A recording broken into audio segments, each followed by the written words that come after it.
আসসালামু আলাইকুম।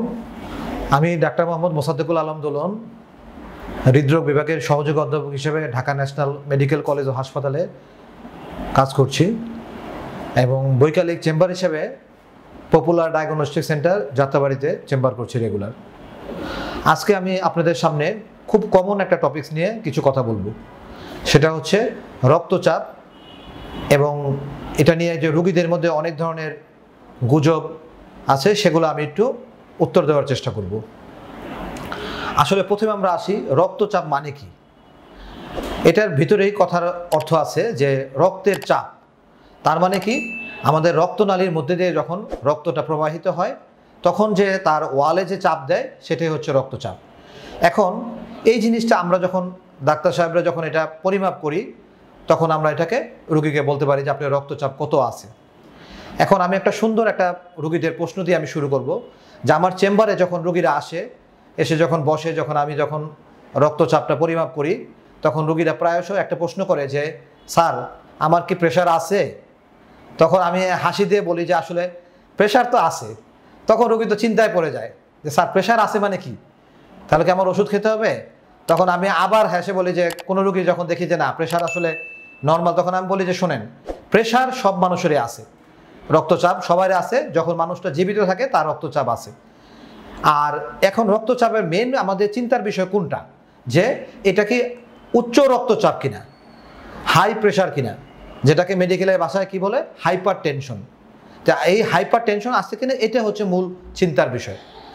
তাহলে আমাদের জানতে হবে যে প্রেশার নর্মাল কত, উচ্চ রক্তচাপ কত, এবং আরেকটা বিষয় আছে যে হাইপোটেনশন মানে প্রেশার নিচের দিকে কত নামতে পারে, এবং ওইটা নর্মালের চেয়ে কত নিচে নামলে সেটাও খারাপ।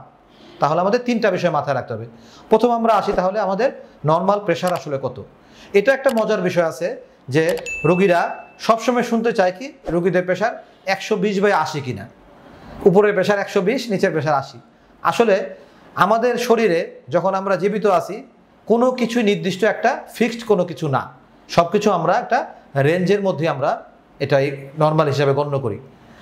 তাহলে আমাদের প্রেশার, নর্মাল মানুষের যে প্রেশার থাকবে এটা উপরের প্রেশারটা 100-র উপরে থেকে শুরু করে 139 পর্যন্ত এটা নর্মাল, এবং নিচের প্রেশারটা 60-এর উপর থেকে শুরু করে 90-এর নিচে হলে 89 পর্যন্ত এটা নর্মাল প্রেশার। এটা আমাদের মাথায় রাখতে হবে। আর আমরা কখন এটাকে উচ্চ রক্তচাপ বলবো, যখন উপরের প্রেশারটা মানে যেটাকে মেডিকেলে ভাষায় বলে কি সিস্টোলিক ব্লাড প্রেশার।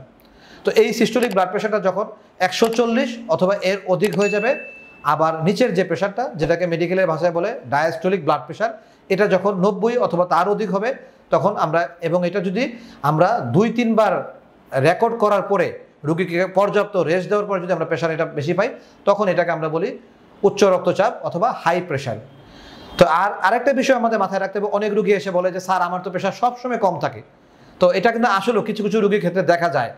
তো এই ক্ষেত্রে আমাদের রোগীকে যেটা পরিমাপ করে বলতে হবে যে আপনি যদি উপরের প্রেশার সেটা যদি দেখা যায় 90 নিচে নেমে যায় এবং নিচের প্রেশারটা যদি 60-এর নিচে নেমে যায় তাহলে এটা এখানে বলে মেডিকেলের ভাষায় বলে হাইপোটেনশন। এবং সবার জানার জন্য যেটা সহজভাবে হয় মানে যে এটা প্রেশারটা কম, লো প্রেশার হিসেবে সবাই চিনে এটা লো প্রেশার। তো এই বিষয়গুলো আমাদের মাথায় রাখতে হবে। এখন বেশিরভাগ রোগী যেটা নিয়ে আসে যে উচ্চ রক্তচাপ। আর আমি একটা বিষয় যোগ করব, সেটা হচ্ছে কেন আমাদের এই রোগীদেরও এবং আমাদের এত চিন্তাগ্রস্ত এবং অ্যাওয়ারনেস কেন এই উচ্চ রক্তচাপ নিয়ে। বিভিন্ন দেশীয় এবং বিদেশীয় যে গবেষণাগুলোতে দেখা গেছে যে আমাদের যে অ্যাডাল্ট মানে প্রাপ্তবয়স্ক যে রোগীর সংখ্যা, এটার মধ্যে লোকের মধ্যে আমাদের অলমোস্ট 25% পেশেন্ট, মানে কি 100 জন রোগীর মধ্যে 25 জন রোগীর উচ্চ রক্তচাপে ভুগছে।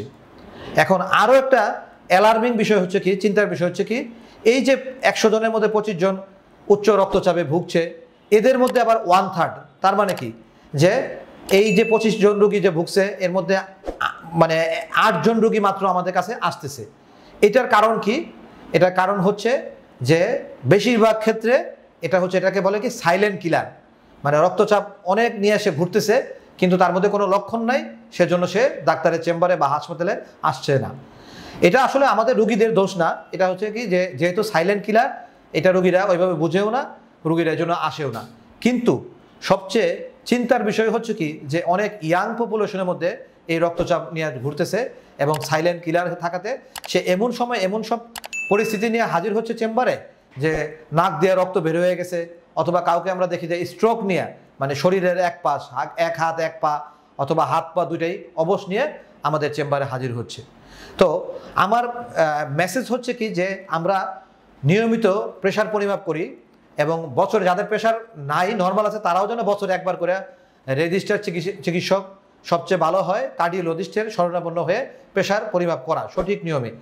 এবং এই প্রেশারের চিকিৎসাতে দেখা গেছে যে অনেক কিছু আছে। আমরা যদি সবচেয়ে ভালো হয় কি, আমরা যদি প্রথমে আমরা ওষুধ ছাড়া লাইফস্টাইল মডিফিকেশন যেটাকে বলে, এই লাইফস্টাইল মডিফিকেশনে আমাদের করতে হবে, জোর দিতে হবে। এবং লাইফস্টাইল মডিফিকেশনের পাশাপাশি আমরা যদি তখন দেখা যায় যে ওষুধ যদি লাগে তখন আমাদের সেই ক্ষেত্রে আমাদের ওষুধ যোগ করতে হবে। এই বিষয়গুলো আমাদের মাথায় রাখতে হবে।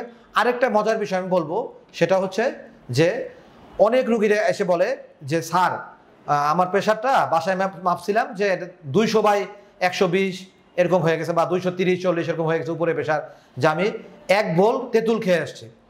তো আমি তখন একটু মানে মনে মনে হাসতেছিলাম, প্রেশার মাপার পরে দেখি যে আসলেও কিছু কমে নাই, সেরকমই রয়েছে, যে উপরে প্রেশার 200-র উপরে, নিচের প্রেশার 120। এবং তখন রুগীকে আমি আশ্বস্ত করে বলি যে শোনেন, আসলে এই তেঁতুল খাওয়ার সাথে প্রেশার কমার কোনো সম্পর্ক নাই, কোনো সায়েন্টিফিক কোনো ব্যাখ্যা নাই, এ পর্যন্ত কোনো কিছু এস্টাবলিশ কোনো কিছু পাওয়া যায় নাই যে তেঁতুল খাইলেই যে বেশি করে খাইলেই যে প্রেশার কমবে, এরকম কোনোই নেই। আপনাকে ওষুধ সেবন করতে হবে এবং ঠিকমতো খাইতে হবে। আরেকটা মজার বিষয় হচ্ছে কি, যাদের নাকি প্রেশার কমে যায় তারা কি করে বলে যে দেখা গেছে যে উল্টা সব ওষুধ একবারে বন্ধ করে দেয়, অথবা দেখা গেছে যে কোনো ওষুধে খাচ্ছে না, ইরেগুলারভাবে চলতেছে। এটা একটা ইম্পর্টেন্ট জিনিস মেসেজ, যে আপনারা প্রেশার কমে গেলে হ্যাঁ ওষুধ বন্ধ করবেন, ঠিক আছে, কিন্তু এটার সাথে সাথে একজন রেজিস্টার চিকিৎসক সবচেয়ে ভালো হয় কার্ডিওলজিস্টের সাথে, মানে হৃদরোগ বিশেষজ্ঞের সাথে যোগাযোগ করবেন, অথবা হৃদরোগ বিশেষজ্ঞ না পেলে আপনার এলাকায় একজন মেডিসিন বিশেষজ্ঞ শরণাপন্ন হবেন, অথবা অ্যাটলিস্ট আপনি একজন MBBS ডাক্তারের শরণাপন্ন হবেন। আরেকটা কথা বলে আমি শেষ করব, সেটা হচ্ছে কি যে অনেক রোগীরা আসে যাদের প্রেশার কম থাকে, তারা এসে বলে কি স্যার আমার তো প্রেশার কম, আমি স্যার 3-4টা করে ডিম খাচ্ছি, আর স্যার হাঁসের ডিম, বিশেষ করে বলে হাঁসের ডিম খাচ্ছি, আর আরও কিছু জিনিস আমি এরকম ক্যালোরিযুক্ত জিনিস খাচ্ছি। এখন কথা হলো কি জানেন, যে অনেকের প্রেশার এমনিতেই কম থাকে, যে দেখা গেছে যে সে বাই বর্ণই তার প্রেশার কম, কিন্তু যে প্রেশার কম থাকলে যে হার্টের রোগ হবে না, ডায়াবেটিস হবে না, অন্য কিডনির সমস্যা হবে না, সেরকম কিন্তু না। তো দেখা গেছে যে আমরা এই যে প্রেশার কমের জন্য কিন্তু বাড়ানোর জন্য যাদের প্রেশারটা কম থাকে তাদের প্রেশার বাড়ানোর কিন্তু ওষুধ কিন্তু একটাই, সেটা হচ্ছে কি আমরা রোগীর বলি আপনি একটু ওরসেলাইন খান, দৈনিক 1টা বা 2টা ওরসেলাইন খান যখন আপনার খারাপ লাগে। কিন্তু প্রেশার যাদের কম, প্রেশার বাড়াইতে হবে খুব বেশি সেরকম কিন্তু না। যদি তার কোনো মাথা না ঘুরায়, ঝিমঝিম না করে এবং গায়ে দুর্বলতা না লাগে, তাহলে আসলেও প্রেশার বাড়ানোর কোনো দরকার নাই। প্রেশার যা নর্মাল আছে 100/70 অনেকে থাকে, সে এইটাই তার নর্মাল প্রেশার, এটা নিয়ে সে চলতে হবে। তাহলে আমি পরিশেষে একটা কথাই বলবো যে আপনারা এই প্রেশার নিয়ে আসলে একদমই আমাদের হেলাফেলা করা যাবে না, যেহেতু এটা একটা সাইলেন্ট কিলার।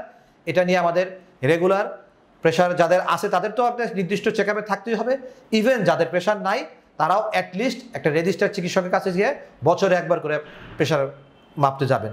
ঠিক আছে, সবাই ভালো থাকবেন, সুস্থ থাকুন।